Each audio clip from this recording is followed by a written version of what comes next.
Hoje estaremos lendo aqui, hoje eu não vou estar falando na revista, eu ainda não escolhi uma revista. Hoje eu vou estar lendo em 1 Reis, no capítulo 18, a partir do versículo 30. Eu vou ler alguns versículos e depois eu vou trazer aqui uma explicação para vocês. Então vamos lá. Antes de mais nada, vamos fazer a nossa oração para que Deus esteja nesse momento, nessa obra, e que a gente possa falar,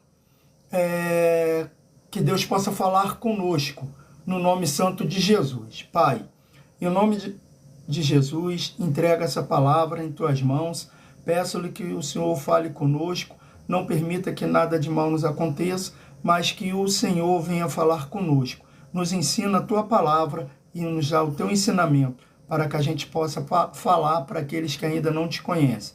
Obrigado por tudo, no nome santo de Jesus. Amém e graças a Deus. Amém, graças a Deus. Vamos lá para o que importa, que é a palavra do Senhor. Que o Senhor venha falar ao coração de cada um. Como eu já disse, 1 Reis 18, a partir do verso 30. Vou ler aqui alguns versículos e eu vou desenvolver esses versículos para vocês. Então Elias disse a todo o povo: chegai-vos a mim. E todo o povo se chegou a ele, e reparou o altar do Senhor, que estava quebrado. E Elias tomou 12 pedras, conforme os números da tribo dos filhos de Jacó, a qual veio a palavra do Senhor, dizendo: Israel será o teu nome. E com aquelas pedras edificou o altar, em nome do Senhor. Depois fez um rego em redor do altar, segundo a largura de 2 medidas de semente. Então armou a lenha e dividiu o bezerro em pedaço e o pôs sobre a lenha.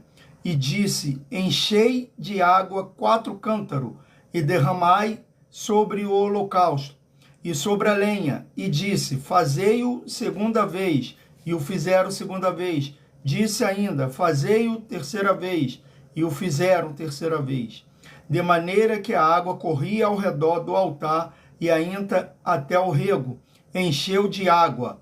Sucedeu, pois, que oferecendo-se a oferta de manjare, o profeta Elias se achegou e disse: ó Senhor Deus, de Abraão, de Isaque e de Israel, manifeste-se hoje que tu és Deus em Israel, e que eu sou o teu servo, e que conforme a tua palavra fiz todas essas coisas. Respondei-me, Senhor, respondei-me, para que este povo conheça que tu, Senhor, és Deus, e que tu fizeste tomar o seu coração para trás. Então caiu o fogo do Senhor e consumiu o holocausto, e a lenha, e as pedras, e o pó, e ainda lambeu a água que estava no rego. O que vendo todo o povo, caíram sobre seus rostos e disseram: só o Senhor é Deus, só o Senhor é Deus. Então vamos aqui. Eu vou querer usar como base esse versículo, versículo 30, mas vamos voltar um pouquinho lá atrás. Elias era um profeta de Israel, e o que acontece? Onde entra a história de Elias? Acabe, quando ele se torna rei, se casa com Jezabel, se aliando a outro povo, e aliando não somente a outro povo, mas se aliando a outros deuses, Elias vem para repreendê-lo. E ele repreende a Acabe, mas Acabe não ouve.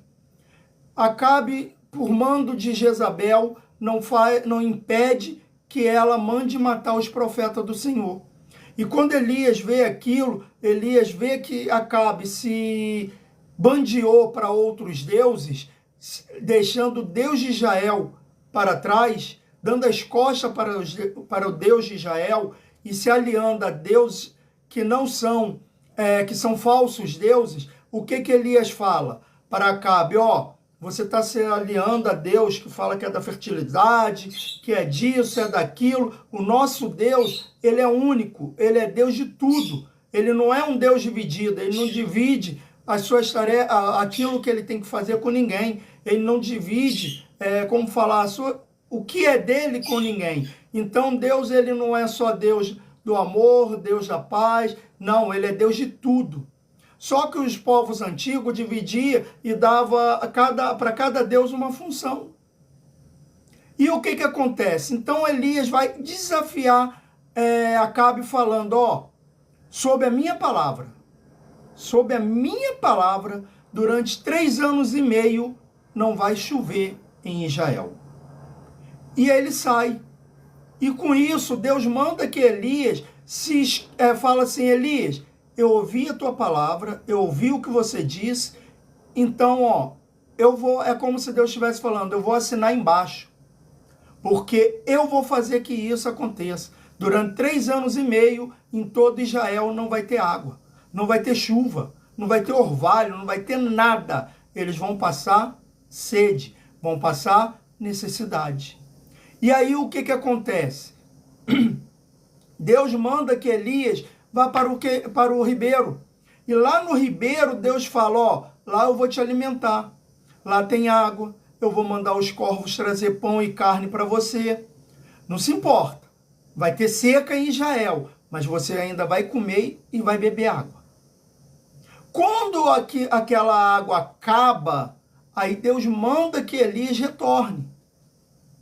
Fala para que Elias venha retornar para Israel, para falar com Acabe, a mostrar quem realmente é Deus, não somente para o rei, mas também para aquele povo, que há muito tempo já tem se corrompido com os falsos deuses, com os deuses das nações que há em volta. Deus já tinha dito isso antes de eles entrarem na Terra Prometida. Não se aliem a deuses das nações vizinhas, e nem das nações que aqui estavam quando eu tiro e coloco vocês. Porque se vocês fizerem isso, minha mão vai pesar sobre a vida de vocês. E aí o que acontece? Elias retorna para Israel, fala com Acabe e faz um desafio. Você quer ver quem é Deus? Quem é o Deus verdadeiro? Chama os profetas de Aserá e Baal, suba com eles ao monte, vamos juntos oferecer o holocausto.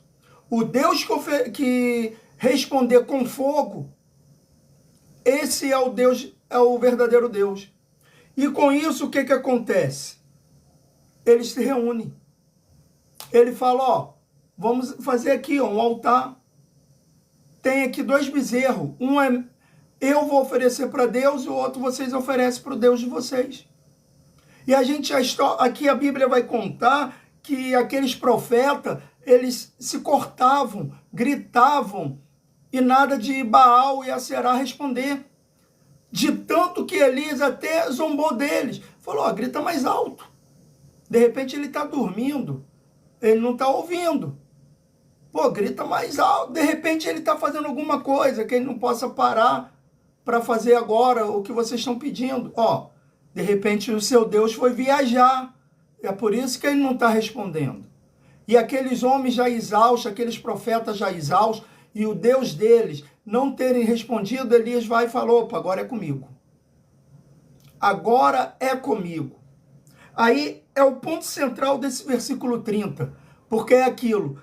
Eu vou parar aqui no 30, mas eu vou falar um pouco mais à frente, porque esse ponto central aqui, o 30, o versículo 30, vai ser a conclusão desse capítulo, da onde nós lemos.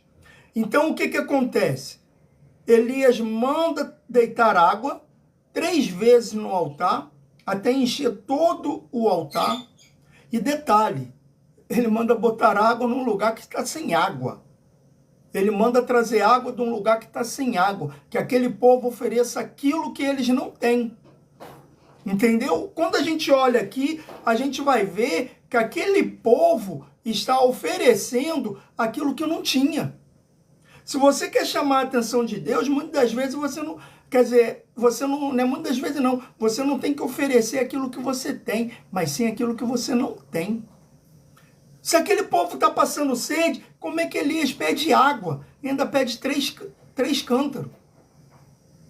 Aí tá, vamos continuar.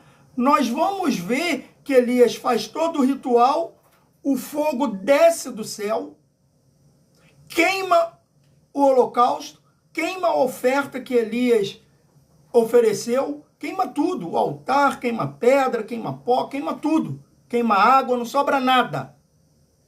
E com isso todo o povo se ajoelha se arrependendo, dizendo: só o Senhor é Deus.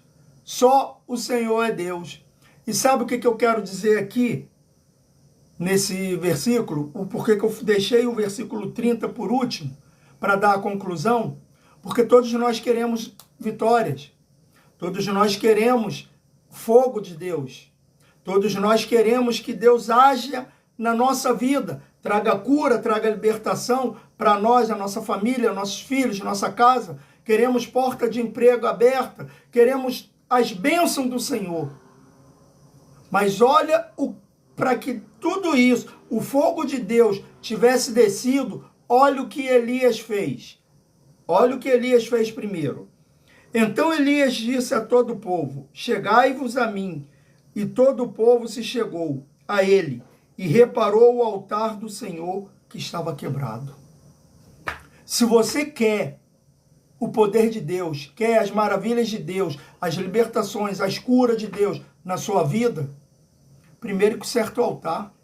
Não tem fogo se o altar não está consertado. Se não tiver altar, não tem fogo. Se não tiver altar consertado, a presença de Deus não chega na sua casa, não chega na sua vida. Você quer a presença de Deus? Conserte seu altar. É só dessa forma que você vai ter a presença e o fogo santo de Deus na sua vida. É só dessa forma que você vai orar e vai ver os sinais e maravilha. Por quê? Porque para ter o fogo de Deus na sua casa, na sua vida, você tem que estar com o altar consertado. Amém? Espero que hoje, essa palavra aqui de 2 Reis 22, eu li até o verso 39, mas se vocês puderem ler até o verso 46, vocês vão entender a maravilha do Senhor. Para ter o fogo, para ter a presença de Deus na nossa vida, primeiro temos que consertar o altar. Espero que essa palavra tenha chegado ao coração de cada um e que o Senhor Jesus possa abençoar a vida de vocês. Pai, em nome do nosso Senhor Jesus Cristo, quero te apresentar a vida de cada um que esteve aqui ouvindo essa pregação, essa palavra. Que o Senhor esteja com cada um de nós. Toma a nossa vida em tuas mãos. Não permita que nenhum mal nos aconteça. Obrigado por tudo. Obrigado pelo dia de hoje, pela semana que se iniciou ontem. Que o Senhor esteja conosco. Traga, meu Pai, a paz e que a gente abra os olhos para consertar o altar que ainda está quebrado. O altar que é direcionado a Ti. Não a deuses falsos, deuses de pedra, de pau, ou a deuses construídos pela mão do homem. Mas a Ti, meu Pai, que a gente venha construir um altar dentro do nosso coração, reservado especialmente para Ti e para nenhum outro Deus. Obrigado por tudo, em nome de Jesus. Amém e graças a Deus. Amém, graças a Deus. Aonde você estiver, se você ouviu essa palavra e quer aceitar o Senhor Jesus como o único Salvador da sua vida, levante suas mãos e feche os olhos agora e diga junto comigo: Senhor, em nome do seu Filho amado Jesus Cristo, eu entrego a minha vida para Ti e reconheço que Jesus Cristo é o seu Filho amado e querido. Obrigado por me aceitar, em nome de Jesus. Amém e graças a Deus. Amém, graças a Deus. Até a próxima live. Que o Senhor Jesus abençoe a vida de cada um e que traga a paz e a harmonia